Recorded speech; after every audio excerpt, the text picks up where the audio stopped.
dear students, welcome to VPIC online classes. How are you all? Hope you all are well. I am your physics teacher Kuldeep sir. Today I will teach you chapter 3 numerical. बेटा class 10th में इसके पहले वाले video में आपको 3 या 4 question मैंने करा दिए थे. शायद मैंने 3 क्वेश्चन आपको सॉल्व कराए थे. आज हम लोग चौथा क्वेश्चन सॉल्व करेंगे. आइए हम क्वेश्चन पे बात करते हैं. मैंने सारे फॉर्मूले इसके आपको रिवाइज करा दिए थे. उम्मीद है कि आप लोगों ने उन फॉर्मूलों को अच्छे से लर्न कर लिया होगा, जिससे कि आप क्या कर सकेंगे, न्यूमेरिकल को बहुत ही आसानी से कर सकेंगे. आइए क्वेश्चन सुनते हैं. आपका चौथा क्वेश्चन है, किसी परिपथ में दो बिंदुओं के बीच 5 कूलम्ब आवेश को विस्थापित करने के लिए, ध्यान से सुनना, किसी परिपथ में दो बिंदुओं के बीच 5 कूलम्ब आवेश को विस्थापित करने के लिए 17 जूल कार्य करना पड़ता है. 17 जूल कार्य करना पड़ता है. बिंदुओं के बीच कितना विभवांतर है, बिंदुओं के बीच कितना विभवांतर है, हमको विभवांतर निकालना है. तो बेटा क्या क्या दिया गया हमें बताया क्वेश्चन में. सबसे पहले लिखते हैं गिवन है. आपको क्वेश्चन में क्या दिया गया है आप सबसे पहले उसके बारे में लिखेंगे. ठीक, तो क्वेश्चन में कहा किसी परिपथ में दो बिंदुओं के बीच 5 कूलम्ब आवेश को विस्थापित करने पर, यानी Q की वैल्यू जो आपको दी गई वो 5 कूलम्ब दी गई है. कितनी दी गई है? 5 कूलम्ब. उसके बाद क्या बिंदुओं आवेश से विस्थापित करने के लिए 17 जूल का कार्य करना पड़ता है. यानी W की वैल्यू जो आपको दी गई है 17 जूल दिया है. कितना दिया गया है? 17 जूल दिया गया है. उस कंडीशन में कह रहा है कि विस्थापन कितना होगा, विस्थापन नहीं विभवांतर कितना होगा. तो आपको मैंने फॉर्मूला भी बताया था. क्या फॉर्मूला बताया था? V = W/Q. W की वैल्यू आपको 17 दी गई, Q की वैल्यू आपको 5 दी गई. इसको आप डिवाइड करेंगे 3 पॉइंट कितना आएगा? 5 आएगा. 3.4 आएगा. कितना आएगा? 3.4 वोल्ट आएगा. इसमें आएगा आंसर वोल्ट में आ जाएगा. ठीक है, 3.4. क्वेश्चन को फिर से सुनते हैं. कहा कि किसी परिपथ में दो बिंदुओं के बीच 5 कूलम्ब आवेश को विस्थापित करने के लिए 17 जूल का कार्य करना पड़ता है. 17 जूल का कार्य करना पड़ता है. बिंदुओं के बीच विभवांतर कितना होगा? आपको Q की वैल्यू पता थी, W की वैल्यू क्वेश्चन में आपको दी गई थी. आपको V की वैल्यू निकालना था. आसानी से रख के आप सॉल्व कर देंगे. आइए नेक्स्ट क्वेश्चन देखते हैं. नेक्स्ट क्वेश्चन में आपसे कहा गया है, नेक्स्ट क्वेश्चन सुने, जब विभवांतर 0.8 वोल्ट था तो चालक में प्रवाहित धारा का मान 0.2 एम्पीयर था. चालक का प्रतिरोध ज्ञात कीजिए. चालक का प्रतिरोध ज्ञात कीजिए. क्या ज्ञात करना है बेटा? चालक का प्रतिरोध ज्ञात करना है. आइए हम लोग नेक्स्ट क्वेश्चन देखते हैं. नेक्स्ट क्वेश्चन यानी क्वेश्चन नंबर 5 देखते हैं. क्वेश्चन नंबर 5 में आपको कहा गया है. आइए हम लोग देखते हैं क्वेश्चन नंबर 5. ध्यान देना, क्वेश्चन सुना आसानी से बेटा. जब विभवांतर 0.8 वोल्ट, जब विभवांतर 0.8 वोल्ट था तो चालक में प्रवाहित धारा का मान 0.2 एम्पीयर था. यानी जब विभवांतर यानी आपको जब V की वैल्यू 0.8 वोल्ट था, उस कंडीशन में आपका जो करंट था 0.2 था. कितना था? 0.2 एम्पीयर. अब इसमें आपसे कह क्या रहा है? इसमें कह रहा चालक का प्रतिरोध परिकलित कीजिए. यानी आपको चालक के प्रतिरोध का मान निकालना है. बेटा इसमें आपको करना क्या है? चालक के प्रतिरोध का मान आपको कैलकुलेट करना है. आप कर सकते हैं.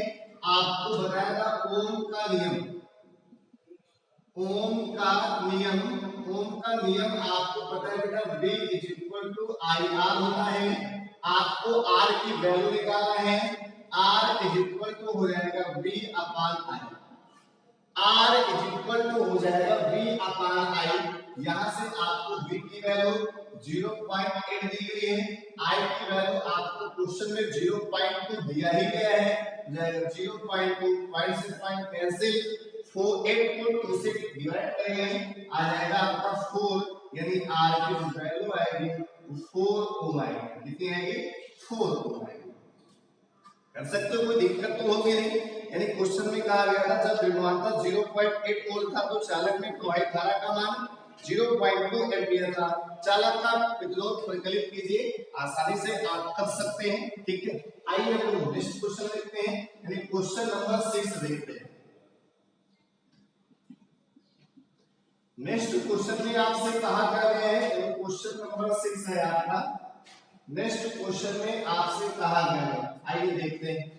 कागज जब एक धात्विक चालक के सिरों के बीच, जब एक धात्विक चालक के सिरों के बीच 1.2 वोल्ट का विभवांतर लगाया जाता है। ध्यान देना क्वेश्चन, जब एक धात्विक चालक के सिरों के बीच 1.2 वोल्ट का विभवांतर लगाया जाता है तो उसमें प्रवाहित होने वाली धारा का मान 0.25 एम्पियर होता है। चालक के प्रतिरोध की गणना कीजिए। चालक के प्रतिरोध की गणना कीजिए। बहुत ही सिंपल क्वेश्चन है, इसी मेथड से रिलेटेड है, आप कर सकते हैं उसको। फिर से ध्यान देना, जब एक धात्विक चालक के सिरों के बीच 1.2 वोल्ट का विभवांतर लगाया जाता है तो उसमें प्रवाहित होने वाली धारा का मान 0.25 एम्पियर होता है।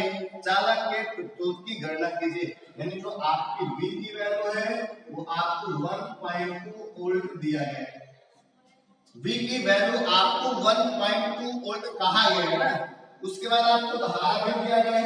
I की वैल्यू आपको दी है 0.25 दिया गया है। अब इसमें आपको प्रतिरोध निकालना है, क्या निकालना है? प्रतिरोध निकालना है, तो आप इस प्रतिरोध को बहुत ही आसानी से कैलकुलेट कर सकते हैं। कैसे करेंगे बेटा, कैसे करेंगे? आप कर सकते हैं, वही आपको फिर से लगाना है ओम का नियम। ओम का नियम, ओम का नियम आपको पता है V = IR होता है, तो R = V बाई क्या हो जाएगा, I हो जाएगा। V की वैल्यू आपको पता है 1.2, अब I की वैल्यू 0.25 पॉइंट का, तो यहाँ से पॉइंट यहाँ 0 बनेगा, 120 बटे कितना हो जाएगा 25, यानी 4 पॉइंट कितना आएगा बेटा, 4.8 ओम आ जाएगा। आप इसको डिवाइड करेंगे, 25 चौको 100 हो जाएगा, 4 आ जाएगा, उसके बाद आपका बचेगा 20 और 20 8 यानी 25 8 आपका 200 हो जाएगा, यानी आप इसको 4.8 लिखेंगे। कितना लिखेंगे? 4.8 लिखेंगे।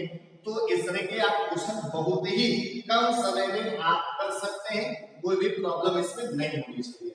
अब आइए हम लोग क्वेश्चन नेक्स्ट क्वेश्चन देखते हैं। नेक्स्ट क्वेश्चन बेटा आपका विशिष्ट प्रतिरोध से रिलेटेड है। किससे रिलेटेड है? विशिष्ट प्रतिरोध, यानी आपको मैंने स्पेसिफिक रेजिस्टेंस या रेजिस्टिविटी मैंने बताया था। स्पेसिफिक रेजिस्टेंस या रेजिस्टिविटी के बारे में मैंने आपको बताया था। ये क्वेश्चन उसी से रिलेटेड है। आइए देखते हैं। आगे एक तार के अनुप्रस्थ काट के क्षेत्रफल की गणना कीजिए। एक तार है, उसका हमको क्षेत्रफल निकालना है। क्या निकालना है बेटा? क्षेत्रफल आपको कैलकुलेट करना है।